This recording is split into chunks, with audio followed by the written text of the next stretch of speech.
Hi everyone, this is Veronica. आज का topic है हमारा स्पेस डिप्लोमेसी पे।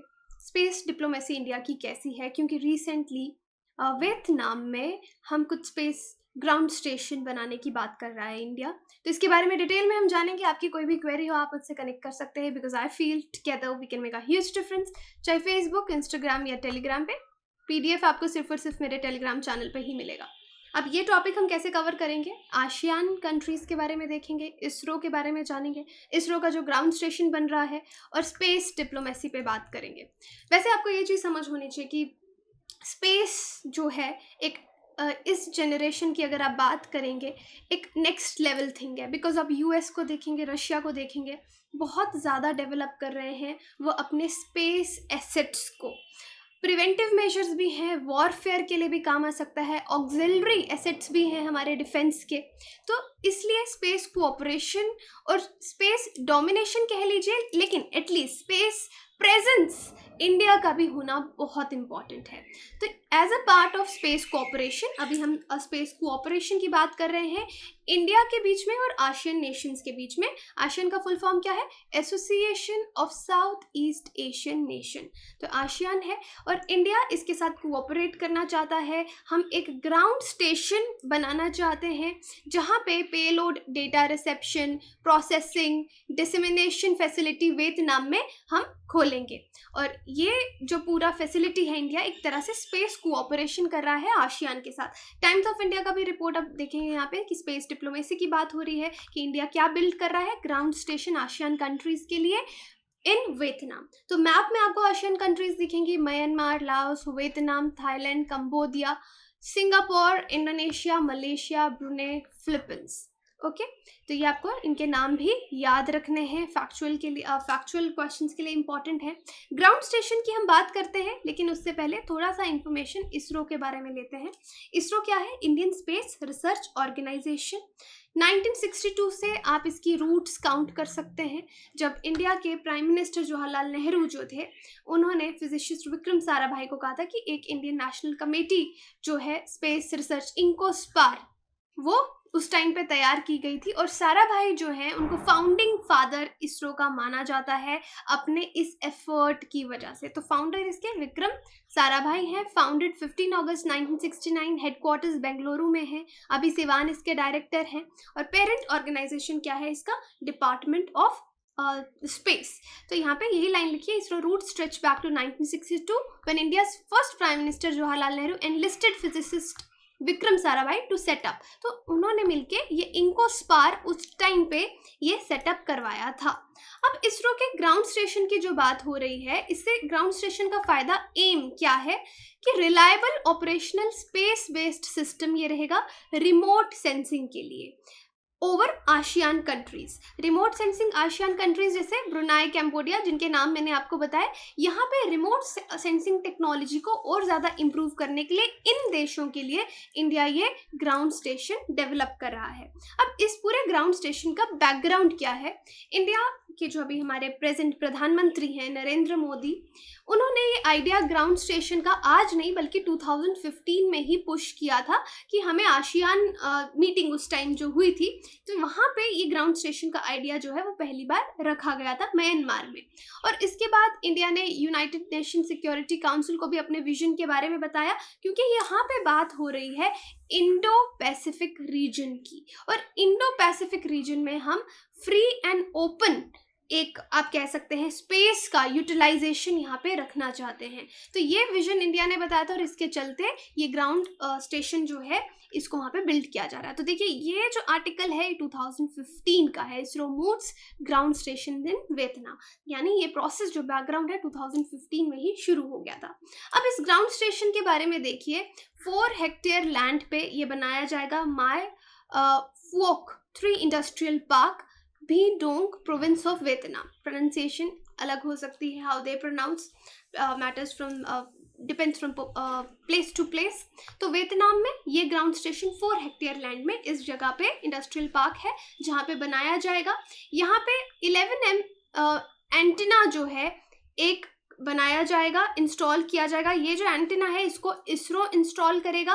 किन चीज़ों में इसका फ़ायदा होगा? Telemetry, tracking, command network, also called ISTRAC, इस चीज़ को इस्ट्रैक कहा जाता है। इन शॉर्ट जैसे किसी चीज़ का एक्रोनिम दिया जाता है। तो यहाँ पे ये एंटीना जो है वो इस 4 हेक्टेयर लैंड में इंस्टॉल किया जाएगा। अब ये जो प्रोजेक्ट है, जो लैंड है वो वियतनामीज गवर्नमेंट जो है उनके द्वारा एक्वायर किया गया है अहेड ऑफ इस्ट्रैक। और यहाँ पे बिडर्स जो हैं जो कंस्ट्रक्ट करेंगे फैसिलिटी को, यानी जो पूरी प्रोसेस है, बिडिंग होगी, लैंड लिया गया है, फिर कौन कंस्ट्रक्ट करेगा फैसिलिटी को, ये सारा प्रोसेस शुरू किया गया है। अब इस पूरे प्रोसेस की कॉस्ट देखिए, इस प्रोजेक्ट की कॉस्ट है 86 billion Vietnamese dollars. Okay, Vietnamese dollars में 86 बिलियन वियतनामीज डॉलर्स यहाँ पे लगने वाले हैं और 18 मंथ्स लगेंगे इस पूरे काम को कंप्लीट होने में। और ये जो एंटीना, जिस वैसे तो आपका पूरा एरिया अगर आप देखेंगे, मैंने आपको क्या बताया, 4 हेक्टेयर का लैंड है। अब ये एंटीना कितना एरिया कवर करेगा, तो 75 स्क्वायर किलोमीटर के अक्रॉस ये एंटीना पूरा फैला रहेगा। और फैसिलिटी जो है फिर से यहाँ पे लिखा है 1235 स्क्वायर किलोमीटर तक ये पूरी फैसिलिटी जो है ये वहाँ पे रहेगी। अब इसकी बहुत ज़्यादा स्ट्रैटेजिक इंपॉर्टेंस भी है, क्योंकि India ISRO already ground station हमने अलग अलग जगह पे भी बनाए हैं, बेंगलुरु में, Lucknow, Mauritius, Sriharikota, port Blair, Thiruvananthapuram, Brunei, बियाक, अलग अलग जगह पे ग्राउंड स्टेशन बनाए गए हैं। तो स्ट्रैटेजिक इम्पॉर्टेंस से ही है कि साउथ ईस्ट एशियन नेशंस के साथ हम कोऑपरेशन डेवलप करें। जैसे कि स्पेस डिप्लोमेसी आप कैसे समझ सकते हैं, हमारी सॉफ्ट पावर डिप्लोमेसी है। सॉफ्ट पावर में हम क्या बोलते हैं, हम योगा को प्रमोट करते हैं। फाइनेंशियल डिप्लोमेसी में हम इजी लोन्स देते हैं दूसरी कंट्रीज़ को। हम दवाइयाँ भेजते हैं हेल्थ डिप्लोमेसी में। तो स्पेस में क्या है कि हम उनको कुछ चीज़ डेवलप करने में हेल्प करें जो उनके नेशंस को भी हेल्प करेगा, जैसे रिमोट सेंसिंग। लेकिन रोल यहाँ पे इंडिया का रहेगा, इंडिया का प्रेजेंस रहेगा। इंडो पैसिफिक रीजन भी है ये, और साउथ ईस्ट एशियंस के साथ हमारा कोऑपरेशन भी रहेगा कि हम उनको कुछ प्रोवाइड कर रहे हैं। तो इस तरह से आप अपने एक देश दूसरे देश से डिप्लोमेटिक रिलेशंस जो है वो बनाता है। तो इसलिए इसका स्ट्रैटेजिक इंपॉर्टेंस भी है। अब इसरो का जो टेलीमेट्री ट्रैकिंग कमांड नेटवर्क है, ये सपोर्ट देगा बहुत सारे ground station, communications, control centre, computers को, कंट्रोल सेंटर में जो कंप्यूटर्स हैं उनको कनेक्ट करने में, डेटा स्टोर करने में, data network control room facilities provide करेगा। तो यानी आप समझ लीजिए कि बहुत सारी टेक्निकल हेल्प कम्युनिकेशन में, रिमोट सेंसिंग में इन नेशंस को मिलेगी जब एक बार इंडिया यहाँ पे अपना ग्राउंड स्टेशन डेवलप करेगा। तो बहुत टेक्निकल फ्रंट पे फ़ायदा होगा। जो ग्राउंड सेगमेंट सिस्टम्स हैं, इंटीग्रेटेड सिस्टम सपोर्ट करते हैं launch face, orbital face of the mission, यानी ये जो ग्राउंड सेगमेंट सिस्टम है ये क्या बनाते हैं, ये अलग अलग टेक्निकल सिस्टम। तो इन टेक्निकल डिटेल्स में हमको बहुत ज़्यादा जाने की ज़रूरत नहीं है। हमको बस ये समझ आना चाहिए कि यहाँ पे स्पेस डिप्लोमेसी इंडिया कर रहा है और इससे क्या फ़ायदा होगा, एटलीस्ट क्या क्या सर्विसेज हम वहाँ पे, ये पूरी सर्विसेज आप देखेंगे क्या क्या बेनिफिट वहाँ पे इसके होने वाले हैं। अब अगेन स्पेस डिप्लोमेसी, बार बार हम ये वर्ड यूज़ कर रहे हैं तो इस पर आते हैं। अब स्पेस डिप्लोमेसी अगर आपसे पूछे कोई क्या है, art and practice of using space to conduct foreign affairs. Obviously यहाँ पे फॉरेन अफेयर्स की बात हो रही है। एक देश जब दूसरे देश से अपने अच्छे संबंध बनाता है तो यहाँ पे क्या यूज़ कर रहे हैं, हम स्पेस को यूज़ कर रहे हैं।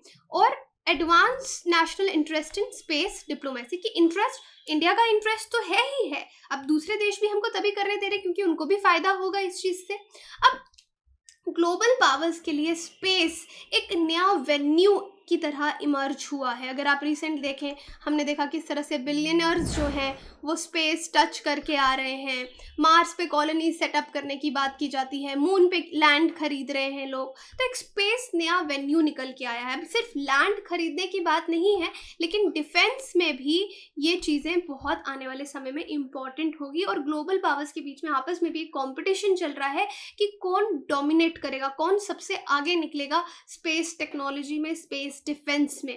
और ऑब्वियसली कंपटीशन, कोऑपरेशन दोनों साथ साथ चलता है। तो बहुत ही कॉम्प्लेक्स है स्पेस टेक्नोलॉजी। इंटरनेशनल रिकॉग्निशन भी मिलेगी, स्टेटस भी, प्रोजेक्ट्स भी, और सॉफ्ट पावर भी है एक तरीके से। अब इंडिया ने स्पेस डिप्लोमेसी में किस तरह के इनिशिएटिव लिए हैं। 7 कंट्रीज़ को हमने अलाउ किया है, जो हमारा नेविक का सिस्टम है, पोजिशनिंग, रीजनल पोजिशनिंग सिस्टम, कि वो कंट्रीज़ हमारा ये सिस्टम यूज़ कर सकती हैं। बाकी देशों के साथ भी हमने कोलैबोरेट किया है। नासा के साथ चंद्रयान मिशन में जैसे कोऑपरेट किया कि मून पे हम पानी ढूंढेंगे। उसके बाद इसरो ने इस्टेब्लिश किया Indian Myanmar friendship centre for remote sensing 2001 में। तो इसरो ने ऑलरेडी भी म्यांमार के साथ भी इसको इस्टेब्लिश किया था, और अब हम ग्राउंड स्टेशन वियतनाम में भी बनाने वाले हैं। अब यहाँ पे एक सवाल है आपके लिए, which was the first satellite launched by ISRO? Kalpana 1, Bhaskara, Aryabhata, Sputnik. तो बताइए पहला कौन सा सैटेलाइट है जो इसरो के द्वारा लॉन्च किया गया था? फर्स्ट सैटेलाइट, इसका नाम बताइए। और आपको मालूम होगा तो कमेंट सेक्शन में लिखिए, बाकी टेलीग्राम में इसको अपडेट कर दिया जाएगा। इसी तरह से एक और सवाल है, एक मिशन शक्ति भी इंडिया ने एंटी मिसाइल सिस्टम शुरू किया था, उसके बारे में आप क्या जानते हैं वो भी बता सकते हैं, क्योंकि वो भी हमारा स्पेस डिप्लोमेसी का एक पार्ट है। स्पेस टेक्नोलॉजी में आगे, डिफेंस में आगे जाने का हमारा एक एम, हमारा वही है, स्पेस में कॉम्पीट करना ग्लोबल पावर्स के साथ। तो मिशन शक्ति के बारे में आप क्या जानते हैं? बाकी आप हमारी वेबसाइट विजिट कर सकते हैं, एप्लीकेशन डाउनलोड कर सकते हैं कोर्सेज़ की जानकारी के लिए, और जो हमारे स्मार्ट कोर्सेज़ हैं EMI पे भी अवेलेबल हैं, आप लोगों को आसानी होगी खरीदने में। वेबसाइट पे जाएंगे तो नंबर्स दिए होंगे, उन पर कॉल करके आप सारी जानकारी ले सकते हैं। Thank you so much.